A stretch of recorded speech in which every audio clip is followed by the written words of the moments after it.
Welcome student to the first lecture of physical world class 11th physics. अभी तक हम लोग जान चुके हैं पिछले लेक्चर से, जब मैंने सिलेबस डिस्कशन दिया था फिजिक्स का, तो उसमें मैंने बताया था कि फिजिक्स में रियल में पढ़ना क्या है क्लास 11 पे। उसमें जो पहला चैप्टर था फिजिकल वर्ल्ड, उसके बारे में अभी हम लोग बात करने वाले। इससे पहले एक टॉपिक था मैथमेटिकल टूल, जिसमें लॉगरिथम, ट्रिगोनोमेट्री, कैलकुलस, जिसमें इंटीग्रेशन और डिफरेंशिएशन, और उसके साथ साथ थोड़ा सा ग्राफ कंसेप्ट मैंने एक अलग से सेक्शन प्लेलिस्ट बनाया हुआ, अगर आप नहीं देखें तो वो जाके देख लें। खैर इस चैप्टर में तो उसका उतना काम नहीं है, पर नेक्स्ट जो मोशन वाला है या आगे जितने हैं उसमें बहुत ज़्यादा काम आएगा। खैर चलिए बात करते हैं हम लोग physical world. Physical world simply means world of physics. अब जहाँ आप जाने वाले हैं उसके बारे में आप थोड़ा थोड़ा जानने वाले हैं कि जो फिजिक्स है जिसको हम पढ़ेंगे पूरे ईयर, उसमें है क्या, उसकी दुनिया कैसी है, ठीक है, उसमें फिजिक्स से क्या मतलब है, साइंस से कैसे रिलेटेड है, इसके बारे में। ठीक है, मैंने सब कुछ बता दिया हुआ कि इसमें हम लोग पढ़ने क्या वाले हैं। इसमें पहले साइंस पढ़ेंगे, फिजिक्स पढ़ेंगे इसके बारे में, उसके बाद हम लोग प्रिंसिपल है फिजिक्स में, यूनिफिकेशन, रिडक्शनिज्म, उसके बारे में सेकंड लेक्चर में। फिर स्कोप ऑफ फिजिक्स, वो माइक्रोस्कोपिक है, माइक्रोस्कोपिक और मैक्रोस्कोपिक, उसके बारे में पढ़ेंगे। फाइनली हम लोग हाइपोथेसिस, एक्सियोम्स, पोस्टुलेट्स के बारे में एक लेक्चर लेंगे, और टेक्नोलॉजी, फिजिक्स, सोसाइटी के बारे में पढ़ेंगे, और एट लास्ट फंडामेंटल फोर्सेस, तो इसके बारे में पढ़ने वाले हैं। तो अभी हमें चलिए शुरुआत करते हैं सबसे पहले फिजिक्स से। और फिजिक्स को समझने के पहले हमको सबसे पहले ज़रूरत क्या है, साइंस वर्ड को समझना। तो वैसे तो आप बहुत जगह से, वैसे मैंने बेसिक से ही समझा के रखा हुआ कि साइंस जो है वो किस वर्ड से आया है। साइंस आया है साइंसिया से, ठीक है, साइंस किसे आया है, साइंसिया से। और जो साइंसिया एक लेटिन वर्ड है, ठीक है, लेटिन अमेरिकन वर्ड है, वहाँ से आया है। तो ये साइंसिया का मतलब क्या होता है, to get some knowledge, knowledge होता है, मतलब ज्ञान को ही प्राप्त करना। क्या चीज़ का मतलब है, साइंस का। और इसी साइंस का एक ब्रांच है कौन, फिजिक्स, ठीक है। ये फिजिक्स जो है, ये फिजिक्स भी कहीं ये जो है फिजिक्स भी आया है दूसरे लैंग्वेज। फिजिक्स जो है वो है ग्रीक लेटर से, ग्रीक वर्ड से, जिसका मतलब होता है नेचर, ठीक है। अगर आप देखना चाहें फिजिक्स का, तो वैसे मैं लैटिन नाम यहाँ दे दूंगा, तो उसका मतलब होता है फिजिक्सी, ठीक है। जी हाँ, फिजिक्स ही इसका नाम होता है। वैसे मैं आपको दे दिया हूँ ग्रीक में कैसे लिखा था। तो ये आया है नेचर, किस वर्ड से, ग्रीक लेटर से, ठीक। तो ग्रीक वर्ड है फिजिक्स, इसी के आया है फिजिक्स, ठीक है, जिसका मतलब क्या होता है, जिसका मतलब होता है नेचर। मतलब इसमें क्या पढ़ने वाले, नेचर के बारे में। अब देखिए नेचर के बारे में हम लोग आज से नहीं, जब से लाइफ शुरू हुआ है तब से नेचर के बारे में सब क्यूरियस है, बहुत ज़्यादा उत्तेजित है क्या हो रहा है इस नेचर में। चाहे वो नाइट स्काई का बात हो, या दिन में सूरज अपने आप उग जाता है, अपने आप शाम में ढल जाता है, इसके बारे में बात हो, ठीक है। डे नाइट का बार बार रिपीटेशन जो हो रहा है, सीजन अपने आप चेंज हो जाता है, कभी सर्दी, कभी गर्मी, कभी ठंडी, ये सब आता है, इसके बारे में, ठीक है। और भी बहुत सारी बातें हैं हमारे आसपास में, आप देखेंगे बहुत सारी ऐसी बातें जिसके बारे में आदमी जो है शुरू से ही जानना चाह रहा था कि आखिर क्या कारण था, और इस सब को वो समझना चाहता था, नेचर को, ठीक है। अब हमेशा से एक जो रहता था इसको समझने के लिए, एक जो तरीका था वो ये था कि जैसे दिन रात हो रहा है तो आप ऑब्जर्व कीजिए, क्या डेली दिन रात हो रहा है, उसका टाइम क्या है। तो एक बहुत फंडामेंटल जो तरीका है किसी भी चीज़ को देखने का, और पहले से ही चलते आ रहा है, वो है ऑब्जर्वेशन। ऑब्जर्वेशन सिंपली मीन्स किसी चीज़ को अच्छे से देखना और उसको रिकॉर्ड करना, उसके डेटा को रिकॉर्ड करना। जरूरी नहीं है कॉपी पे ही, पर अपने माइंड में भी, ठीक है। तो ध्यान से किसी चीज़ को देखना और एक रिलेशन फाइंड करना कि दिन रात हो रहा है, क्या टाइम में दिन हो रहा है, कब दिन हो रहा है, किसके कारण दिन हो रहा है, इस सबको समझना। यही सब है फिजिकल वर्ल्ड, ठीक है, यानी फिजिक्स के वर्ल्ड में यही सब चीज़ हम लोग करते हैं। और आदमी जो है वो शुरू से ही प्रयास में लगा हुआ है, और ऑफकोर्स अब टेक्नोलॉजी एक इम्पोर्टेंट रोल प्ले कर रहा है इसमें, ठीक है। अब देखिए जैसे जैसे हम लोग आगे बढ़े हैं, ठीक है, हम लोग यानी मानव सभ्यता आगे बढ़ा है, तो इसमें सिर्फ इंडिया ही नहीं, बाकी देश भी, चाहे वो चाइना हो, ग्रीस हो, मेसोपोटामिया हो, और भी अलग अलग देश अपना कंट्रीब्यूशन देते रहे हैं, ठीक है, साइंस को, फिजिक्स को, ठीक। धीरे धीरे ये बढ़ते गया, और आज हम लोग इसको सब्जेक्ट के रूप में पढ़ते हैं। अब देखिए जो साइंस है, साइंस में कोई भी चीज़ जो हम लोग करते हैं वो एक सिस्टमेटिक तरीका से, ऑर्गेनाइज वे में करते हैं, और इसी चीज़ को बोला जाता है साइंटिफिक मेथड, ठीक है। तो यहाँ पे एक वर्ड आता है हमारे पास साइंस, जब समझिए science the subject of gaining knowledge, ठीक है, वो gaining knowledge about anything is science. चलिए तो अब हम लोग एक बात पढ़ेंगे साइंटिफिक मेथड। तो नाम से पता चला साइंटिफिक मेथड मतलब मेथड्स ऑफ साइंस। तो साइंटिफिक मेथड्स क्या है, तो साइंटिफिक मेथड्स वो मेथड्स है जिसमें हम लोग किसी भी चीज़ के बारे में ऑर्गेनाइज्ड और सिस्टमेटिक प्लान करते हैं। तो scientific method simply means organized and attempt systematic attempt, और मेथड बोल सकते हैं किस चीज़ के लिए, अटेम्प्ट मतलब प्रयास, किस चीज़ के लिए, to to understand a particular phenomena, किसी चीज़ को समझने के लिए जो मेथड है, जो ऑर्गेनाइज सिस्टमेटिक मेथड है, उसी को क्या बोला जाता है? उसी को बोला जाता है साइंटिफिक मेथड। तो अंडरस्टैंड कैसे समझने के लिए, तो understand nature and natural phenomena. Nature में जितने चीज़ हो रहे हैं, नेचुरल फेनोमेना हो रहा है, जैसे पहले भी और अब भी बहुत जगह माना जाता है कि चलो बिजली जो कड़क रही है उसमें भगवान का हाथ है, इंद्र भगवान गुस्सा हो गए या दूसरे भगवान गुस्सा हो गए। इसी चीज़ को पर साइंस जो है वो सिस्टमेटिक वे में पढ़ता है, कैसे हो रहा है, कब हो रहा है। ठीक है, आपको पता होगा शायद बेंजामिन फ्रैंकलिन का एक बहुत इंपॉर्टेंट कंट्रीब्यूशन था इसमें। अब देखिए, किसी भी चीज़ को, साइंस का एक ही मकसद है कि जो किसी भी चीज़ को अगर ले तो उसको डीप से डीप नॉलेज उस पर प्राप्त किया जाए। यही साइंस का मेन मकसद है कि जितना चीज़ हो रहा है उसके बारे में डीप से डीप नॉलेज प्राप्त किया जाए और उस नॉलेज के मदद से आगे भविष्यवाणी भी की जाए। जैसे हम लोग हमेशा अभी भी प्रयास में लगे हुए हैं कि जो भूकंप है, भूकंप के बारे में बहुत सारा चीज़ जान गए हैं कि वो कैसे ऑर्गेनाइज होता है, कैसे उसका ओरिजिन होता है, कहाँ से पे उसका ज़्यादा इफेक्ट होता है, कैसे मेजर करते हैं, सब कुछ जान गए हैं। तो ये सब जानने के बावजूद भी हम लोग अभी भी, हम लोग का जो प्रयास है वो इस चीज़ पे है कि हम लोग कैसे भी उसको प्रिडिक्ट कर सकें, भविष्यवाणी कर सकें कि आखिर भूकंप आएगा कब, इसका भविष्यवाणी कर सकें। पर अभी तक हमारे पास वो नहीं आया है। तो इसका मतलब ये नहीं कि साइंस रुक गया है फिजिक्स का, अर्थक्वेक का। अभी भी सब लगे हुए हैं कि कैसे भी वो तरीका आ जाए। किसी भी चीज़ को अच्छे से पढ़ना, उस ऑब्जर्वेशन के थ्रू समझना और उससे फ्यूचर इवेंट को प्रिडिक्ट करना कि फ्यूचर में क्या होने वाला है, इसी चीज़ को बोला जाता है साइंस। और जिस मेथड से करते हैं, जिस सिस्टमेटिक मेथड से, उसको बोलते हैं साइंटिफिक मेथड। अब देखिए, साइंटिफिक मेथड जो है उसमें कुछ स्टेप्स है। ऐसे साइंटिफिक मेथड जो है जो कि सिस्टमेटिक है तो उसमें कुछ स्टेप्स होते हैं और वही स्टेप्स हम लोग पढ़ने वाले हैं। ठीक, तो कुछ स्टेप्स हम लोग पढ़ते हैं, steps of scientific method. Steps of scientific method वैसे तो आपको अभी तक पता चल ही गया होगा, लेक्चर ध्यान से सुना है कि ऑब्जर्वेशन, रिकॉर्डिंग, उस पर सोचना, रीजनिंग करना, यही सब है। तो स्टेप्स ऑफ साइंटिफिक मेथड, और ये सब कनेक्टेड है। कैसे कनेक्टेड है इसको धीरे धीरे समझते हैं। स्टेप्स ऑफ साइंटिफिक मेथड, तो इसमें आता है पहला जो है वो है सिस्टमेटिक ऑब्जर्वेशन। अच्छे से आपको देखना है किसी चीज़ को, ठीक है, ऑब्जर्व करना है, उसका डेटा रिकॉर्ड करना है। अब अभी आप में से कोई अगर ऐसे भी है तो ऑब्जर्वेशन क्या मतलब होता है या पता है ऑब्जर्वेशन का मतलब, उसको डिफाइन नहीं कर पाते, तो समझ लिया ऑब्जर्वेशन सिंपली मीन्स रिसीव करना। किस चीज़ को? नॉलेज।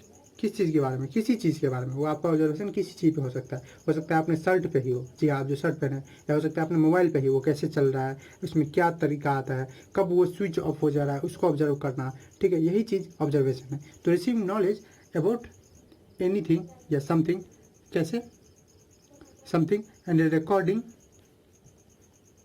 और उसको रिकॉर्ड भी करना, रिकॉर्डिंग इट्स डेटा। और वो जरूरी नहीं है कि वो पेन कॉपी पे ही हो, recording it's data using controlled experiment. ध्यान से करते हुए आपको ये देखना है कि कब जो है वो मोबाइल, मान लीजिए मोबाइल पे जिस पे आप देख रहे हो उसी पे आपको करना है, तो वो आप देखेंगे कब स्विच ऑफ हो जा रहा है, ठीक है, किस कंडीशन में हीट हो जा रहा है मोबाइल, तो वो सब आप देखेंगे। तो यही आपका ऑब्जर्वेशन है। ठीक है, दूसरा चीज़ जो है वो है रीजनिंग। ठीक है, एक बार जब आप ऑब्जर्व कर लिए, डेटा कलेक्ट कर लिए, उसके बाद स्टेप आता है रीजनिंग का।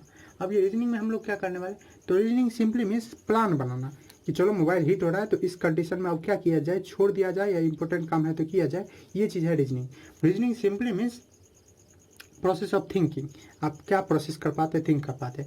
तो process of thinking about something and making decision, किसी चीज़ के बारे में सोचना और डिसीजन बनाना, इसी को क्या बोला जाता है, reasoning. Process of thinking about anything, think करना, एंड मेकिंग डिसीजन। और ये डिसीजन कैसे होगा, तो पास्ट एक्सपीरियंस पे। ठीक, कि पास्ट में कैसा हुआ था, हमारे पास कोई मोबाइल था, उसको हम हीट करते गए, उससे वो ख़राब हो गया, तो अब आप बोलेंगे नहीं नहीं हीट हो रहा है, बंद करो मोबाइल को। लेकिन इनकेस आप अभी पहला बार है तो आप चांस ले सकते हैं, रिस्क ले सकते हैं। तो process of thinking and making decision about anything is known as, anything या something is known as reasoning. ये रीजनिंग जो है हम लोग दो तरीके से करते हैं। एक क्वालिटेटिव, नाम से पता चला है, क्वालिटी बढ़ाने के चक्कर में, जैसे इसमें जैसे आर्टिफिशियल इंटेलिजेंसी है, आजकल आप देखते हैं कि आपको ज़्यादा कुछ नहीं करना पड़ता है। अपने मोबाइल पे ए भी टिपते हैं तो इसे बहुत सारा सजेशन आ जाता है कि इसे आपको क्या सर्च करना है। पी टिपते हैं आपको फिजिक्स आ जाता है, ठीक है, उससे रिलेटेड फिजिकल वर्ल्ड आ जाता है। तो ये चीज़ कौन कर रहा है, AI, आर्टिफिशियल इंटेलिजेंसी। आपकी हर जगह वो है, आपके गूगल को वो डायरेक्ट आपको रिस्पॉन्ड कर देता है। आजकल बहुत सारा आ गया है, सीरी, गूगल असिस्टेंट, वो सब क्या है, AI, आर्टिफिशियल इंटेलिजेंसी। और क्वान्टिटेटिव भी, क्वान्टिटेटिव रीजनिंग जो है, इसमें क्या करते हैं, हम बहुत सारे डेटा को कलेक्ट करते हैं, जैसे कि हम लोग सिस्टमेटिक ऑब्जर्वेशन से, और कलेक्ट करके उस पर हम लोग अपना एक कंक्लूजन देते हैं। इसको मैं सिंपल अगर लैंग्वेज में आपको बताऊं तो आप पढ़े होंगे प्रोबेबिलिटी, क्लास 9 में भी, 10th में भी, और उससे जूनियर क्लास में। तो एक्सपेरिमेंटल अप्रोच, और एक पढ़े होंगे कि एक्सपेरिमेंटल अप्रोच और एक एक्जियोमेट्रिक अप्रोच होता है प्रोबेबिलिटी का। तो एक्सपेरिमेंटल आप पढ़े होंगे कि बार बार जब कॉइन को टॉस किया आता है तो हेड टेल आते आते अगर हम 1 सवार करते हैं 2 सवार करते हैं तो हेड और टेल का प्रोबेबिलिटी अगर हम करेंगे तो लगभग हाफ आ जाता है। उसी चीज़ को बोलते हैं क्वांटिटेटिव, डाटा कलेक्ट करके फिर उस पर सोचना। तो थर्ड जो स्टेप है रीजनिंग के बाद वो है मॉडलिंग। मुझे मेरे आपको मॉडलिंग के बारे में पता है। Modelling means making something about the real world. जैसे हम लोग ग्लोब बनाते हैं तो ग्लोब क्या है, ग्लोब एक मॉडल है अर्थ का। तो मॉडलिंग सिंपली मीन्स किसी चीज़ के बारे में एक छोटा सा स्केच तैयार करना मॉडलिंग है, ठीक है। थर्ड स्टेप है मॉडलिंग। उसके बाद हम लोग का फोर्थ स्टेप जो है वो है prediction. Prediction simply means future event को एक्सपेक्ट करना, ठीक है। तो फोरकास्टिंग आप लिख सकते हैं इसको। फोरकास्टिंग जैसे वेदर फोरकास्टिंग होता है, बादल के बारे में, वेदर के बारे में, मौसम के बारे में फोरकास्ट करना, ये अभी आगे क्या होने वाला है, बारिश होने वाला है या सर्दी होने वाला है। उसके बाद हम लोग का क्या आता है, हम लोग का आता है वेरिफिकेशन, ठीक है। अब सब कुछ हो गया, ऑब्जर्वेशन हो गया, उस पर रीजनिंग आ गया, हम लोग सोच लिए, रीजन निकाल लिए। मॉडलिंग हो गया, मैथमेटिकल मॉडलिंग, मैथ के हिसाब से मॉडल, उससे भविष्यवाणी हो गया कि इससे क्या क्या हो सकता है। फिर आता है वेरिफिकेशन या फॉल्सिफिकेशन। उसका आप जांच करो और जांच करने के लिए हर एक स्टेज पे जांच करो, ठीक, कि वो कहाँ कहाँ लागू हो रहा है, कहाँ कहाँ लागू नहीं हो रहा है। इसके लिए मैं आपको सिंपल सा एग्जांपल बता दूं। न्यूटन्स का 3 लॉ आप पढ़े हैं, V equal to u plus a t equation, sorry 3 equation, V equal to u plus a t, s equal to u t plus half a t square and v square minus u square equal to 2as। अब ये 9th में ही पढ़े हैं, ठीक है। तो ये 9th में पढ़ने के बाद आप एक चीज़ समझ गए होंगे कि इसका लिमिटेशन है। ये वैसे ही जगह पे लग सकता है जहाँ पे एक्सेलरेशन यूनिफॉर्म हो। अगर एक्सेलरेशन यूनिफॉर्म नहीं है तो उस केस में ये इक्वेशन कोई काम का रहता नहीं। तो वही चीज़ उसका वेरिफिकेशन कि कहाँ कहाँ लग रहा है या हर जगह लग रहा है तो उसका जांच करना। जैसे न्यूटन का ही जो जी है, कैपिटल जी, वो हर जगह यूनिवर्सल लगता है, तो वो चीज़ भी जांच करना। तो वेरिफिकेशन और फॉल्सिफिकेशन, ठीक है। अब थियरीज, अब यहाँ वर्ड आ गया थियरीज। तो थियरीज क्या है, तो थियरीज यह आइडिया है, ठीक है, जो आप इससे कलेक्ट किए होंगे। बीइंग अ साइंटिस्ट और बीइंग अ पर्सन, जब आप किसी डेटा को कलेक्ट करते हैं, आइडिया को कलेक्ट करते हैं और किसी चीज़ को एक्सप्लेन करना चाहते हैं, जैसे कि आप अपना एक छोटा सा मॉडल तैयार कर सकते हैं। ये सब चीज़ को आप खुद भी तैयार कर सकते हैं अपने मोबाइल पे।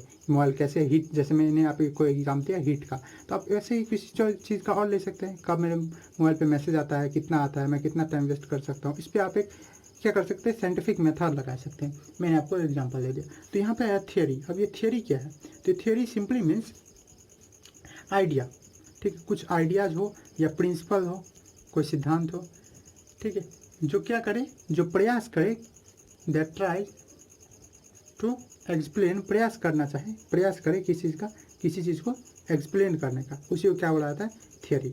अब थियरी से बहुत ज़्यादा रिलेटेड है एक्सपेरिमेंट, ठीक है। थियरी से ही क्या रिलेटेड है, एक्सपेरिमेंट। अब ये एक्सपेरिमेंट क्या है, तो एक्सपेरिमेंट वो टेस्ट है या प्रोसीजर है, ठीक है, किस चीज़ का के लिए, तो टेस्ट है या प्रोसीजर है किसी चीज़ को सही करने के लिए, या कोई चीज़ जिसके बारे में हम नहीं जानते हैं इसके बारे में जानने के लिए। जैसे मैं आपको एग्जांपल में दे दूं, आप पढ़े होंगे पिछले बार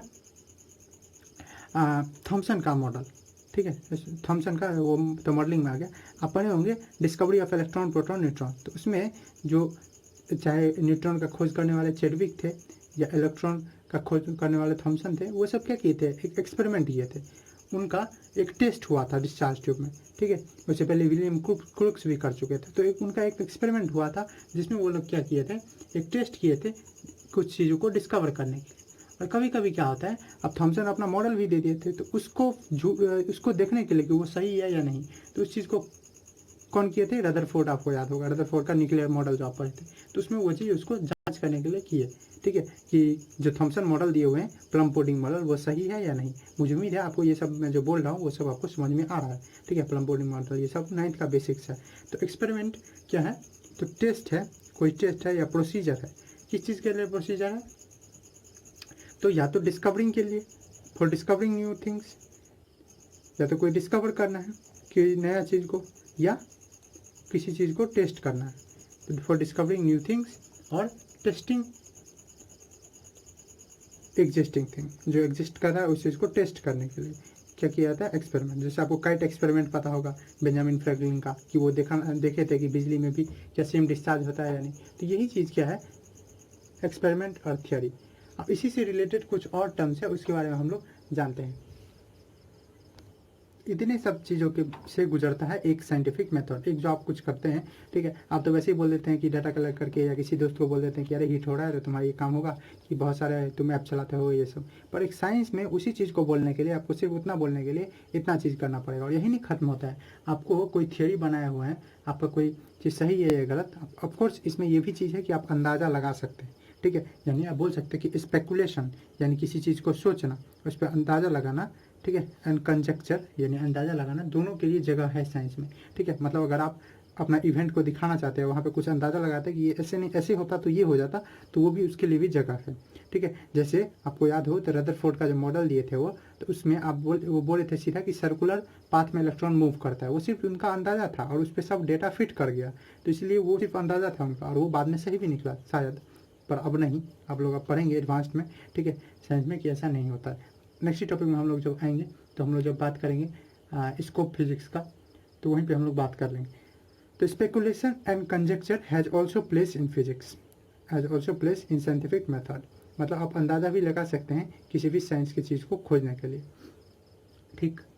अब कोई थ्योरी आप जो बनाए, ठीक है, यानी आइडिया बनाए, आप उसका पेपर जमा किए, तो उसको एक्सेप्ट करवाने के लिए, पूरी दुनिया को एक्सपेरिमेंट एक्सेप्ट कराने के लिए, जांच करवाने के लिए भी बहुत सारे ऑब्जर्वेशन आपको देने पड़ेंगे, ठीक है।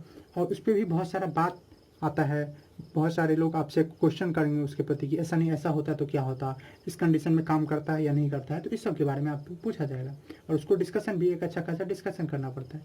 और यही थियरी और ऑब्जर्वेशन, ठीक है, उसके साथ एक्सपेरिमेंट जो है, यही क्या करता है, साइंस को प्रोग्रेस करता है। तो साइंस को प्रोग्रेस में लाने के लिए हम लोग को किसकी किसकी ज़रूरत है, तो एक थियोरी बनना चाहिए। अब जरूरी नहीं कि एक्सपेरिमेंट करके ही थियोरी बनना चाहिए, थ्योरी आप अपने मन में भी जान सकते हैं। आपको अगर थोड़ा सा नॉलेज हो अल्बर्ट आइंस्टीन के बारे में, तो अल्बर्ट आइंस्टीन जो थे वो कभी अपने लैब में नहीं गए, ठीक है। लोग बोलते थे कि उनका जो लैब है वो उनका माइंड ही है, उनका लेबोरेटरी माइंड ही है। वो हमेशा जो थियोरी बनाते थे वो अपने माइंड में ही बनाते थे। तो वही चीज़ है, जरूरी नहीं है कि आप पहले एक्सपेरिमेंट करें तब थियोरी लिखें।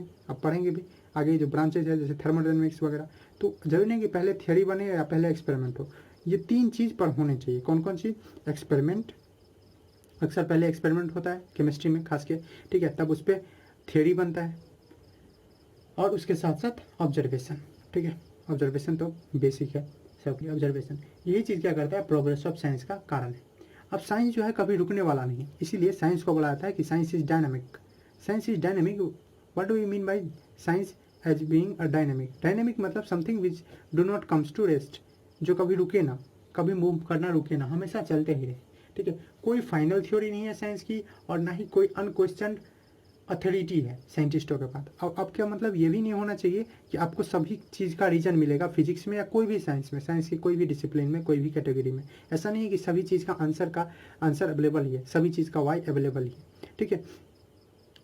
तो आपको सब कुछ का रीजन मिले ये ज़रूरी नहीं है, ठीक है। उतना एडवांस्ड हम लोग अभी, हमारा साइंस अभी उतना जा नहीं पाया। ऑफकोर्स हो जाएगा, वो दिन दूर नहीं है जब वो साइंस उतना डेवलप हो जाएगा कि सभी चीज़ जो हमारे आसपास में जितनी चीज़ें हो रही है उसका आंसर दे पाए। लेकिन अभी हमारा साइंस उतना डेवलप नहीं है कि आप हर चीज़ में वाई बोले और उसका जवाब दे दिया जाए। बहुत सारी चीज़ ऐसे हैं जो साइंस में आपको मान के चलना पड़ेगा, ठीक है, और उसी से आप आगे कंसेप्ट समझ पाएंगे। अदरवाइज आप अगर नहीं मानेंगे तो आप वहीं रुक गए, ठीक है, वहीं पर आप उसके आगे बढ़ नहीं सकेंगे, ठीक है। या आप अपना थियरी बनाए, अपना एक्सपेरिमेंट कीजिए, अपना टाइम वेस्ट कीजिए, ठीक है। वेस्ट करने का कहने का मतलब कि वहाँ पे तो आपका हो जाएगा ना, वहाँ पे आपको बहुत सारा चीज़ नया सीखना है आगे जाके। उसके बाद अगर आप करें तो कंप्लीट नॉलेज के साथ इस चीज़ का डेवलपमेंट अच्छा लगता है। अब बीच में ही रुक के अगर नया बनाने लगे तो वो थोड़ा सा गड़बड़ हो सकता है। अब हो सकता है भले ही आप एक थ्योरी दे दे तो अलग बात है। तो आप लोग समझ गए कोई फाइनल थ्योरी नहीं है। और एक और चीज़ साइंस में, ठीक है, ये मेरा ही मानना है और अक्सर आदमी का मानना होता है, साइंस हैज़ नो जीरो, ठीक है। साइंस में ना ही जीरो है और नो 100, ना ही 100 है। आप ऐसे भी लिख सकते हैं ना ही 0% है ना ही 100%। कोई भी चीज़ 100% नहीं है, कोई भी चीज़ नहीं, ठीक। आप कोई भी चीज़ 0% भी नहीं है, सब कुछ खुल भी गया है, ऐसा भी आप मान सकते हैं, ठीक। ऑफकोर्स अब जब ऑब्जर्वेशन होते रहता है और डिटेल धीरे धीरे हमको हमारे पास आते रहता है, ऑब्जर्वेशन करते रहते हैं हम लोग, तो हम लोग मॉडिफाई भी कर सकते हैं। तो we can modify our theory. जैसे मैं आपको एग्जांपल दूं तो हाल ही में आप सुने होंगे कि जो पहले हम लोग पढ़ते थे तो जुपिटर में 29 बोला जाता था मून है, अब 70 प्लस हो गया। तो ये कैसे हो रहा है? तो ये धीरे धीरे ऑब्जर्व किया जा रहा है जुपिटर को, उसमें देखा जा रहा है मून का संख्या, और धीरे धीरे अभी बढ़ ही रहा है, 70+ हो गया है, और पता नहीं अभी कितना खोजा जाएगा। तो मॉडिफिकेशंस हो सकते हैं। आपके एनसीईआरटी में जैसे एग्जांपल दिया होगा तो उसमें दिया होगा कि जो केपलर है, केपलर के 3 लॉ आप लोग पढ़ेंगे। तो केपलर जब डेटा एनालिसिस किए थे टाइको ब्रैहे के ही डेटा पे केपलर अपना लॉ दिए हुए हैं टाइको ब्रैहे का, तो उन्होंने जो प्लैनेट का सर्कुलर मोशन होता है, सर्कुलर ऑर्बिट में मूव करते रहते हैं ना, जिसको हम हेलियोसेंट्रिक थ्योरी बोलते हैं। हेलियोसेंट्रिक थ्योरी और जियोसेंट्रिक थ्योरी, पहले 2 थ्योरी था, आपको नहीं पता हो तो मैं इस दोनों को डिस्कस कर लेता हूँ, हर जगह मिलता है। एक है जियोसेंट्रिक थ्योरी और एक है हेलियोसेंट्रिक थ्योरी। जियोसेंट्रिक थ्योरी क्या कहता था, नाम से बताया, जियो मतलब अर्थ, जो अर्थ को बोलता था सेंटर है, ठीक है, earth is centre of solar system, ये बोलता था। और सारे जितने ग्रह है और इंक्लूडिंग आवर सन, ये सन और सारे ग्रह जो है वो अर्थ के चक्कर लगाते हैं, ये बोलता था जियोसेंट्रिक थ्योरी। और इस चीज़ को जो चर्च था उस टाइम में वो सपोर्ट करता था।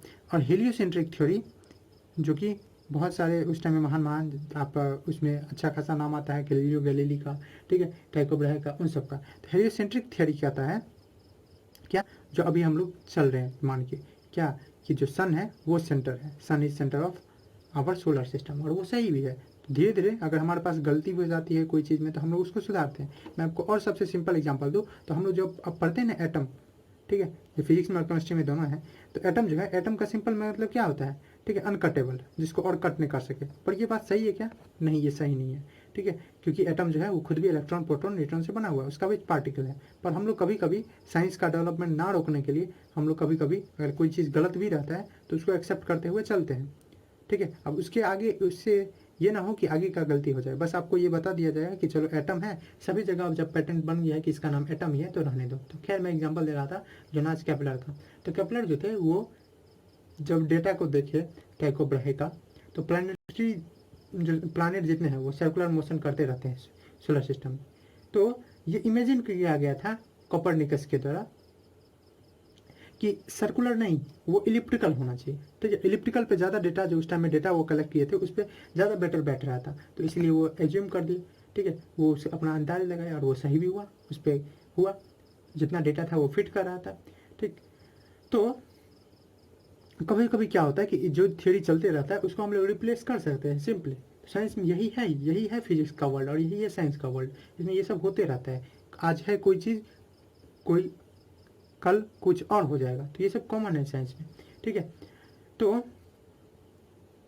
जैसे आपको और सबसे सिंपल एग्जांपल मैं दे दूँ कि न्यूटन का आप जितना लॉ समझ होंगे, आपको ये तो लग रहा होगा कि मोशन में सब वैलिड है, पर अब जैसे जैसे विकास हो रहा है तो हम लोग ये भी जाने हैं कि न्यूटन का लॉ सारी चीज़ को, एटॉमिक फेनोमेना जो है यहाँ तक तो ठीक है, जो लिविंग वर्ल्ड का जो फेनोमेना है उस सबको ठीक है, सेब कैसे गिर रहा है या बस कैसे चल रहा है, हम जब चलते हैं तो उस कंडीशन में डिस्टेंस, डिस्प्लेसमेंट, वेलोसिटी, ये सब निकालने में सही है। लेकिन जब एटॉमिक फेनोमेना जाता है क्वांटम मैकेनिक्स हम लोग पढ़ेंगे, उसके बारे में थोड़ा सा फील लेंगे, तो उस कंडीशन में जो न्यूटन का लॉ है वो फेल हो जाता है, उतना अच्छे से एक्सेप्ट नहीं कर पाता है, ठीक है। तो इस तरह से एटॉमिक और मॉलिक्यूलर फेनोमेना जो इतना फेमस कंसेप्ट है, जिसपे हम लोग का 9th 10th और अभी भी हम लोग पढ़ेंगे न्यूटन्स के लॉ को, तो वो जितना सक्सेसफुल है, ठीक है, वो चीज़ एटॉमिक और मॉलिक्यूलर लेवल पे एक तरह से मजबूर दिखता है, नहीं सारे कुछ को एक्सपेरिमेंट कर पाता है। तो ये भी चीज़ आपको जरूरी है जानना कि इसका मतलब ये है कि कोई भी थ्योरी यूनिवर्सल नहीं है हमेशा, ठीक है। जो अभी आपको सही लग रहा है वो गलत भी हो सकता है आगे किसी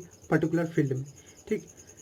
तो हो सकता है कि कुछ नया एक्सपेरिमेंट आए और पूरा थ्योरी जो है न्यूटन का वो गलत हो जाए, तो ऐसा भी पॉसिबल है, ठीक है। ये आप नॉर्मल लोगों के लिए आश्चर्यजनक वाला नहीं होगा, जैसे कि मैंने आपको बता दिया है, ठीक है।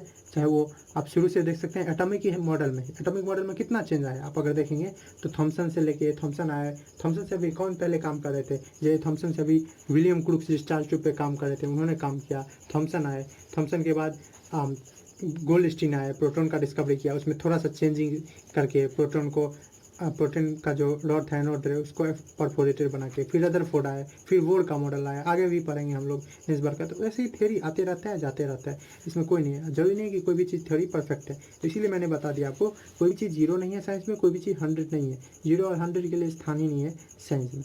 तो इस लेक्चर में इतना ही मुझे समझाना था कि आपको फिजिक्स का वर्ल्ड जो है वो कैसा होने वाला है और फिजिकल वर्ल्ड का मतलब क्या है। नेक्स्ट लेक्चर से हम लोग जो प्रिंसिपल है, जो थर्स्ट है, प्यास है फिजिक्स का, जो कि है यूनिफिकेशन और रिडक्शन इज उसके बारे में पढ़ाऊँगी। उम्मीद है आपको लेक्चर अच्छा लगा होगा। अगर अच्छा लगा तो आप इसको लाइक कर सकते हैं। Thanks for watching.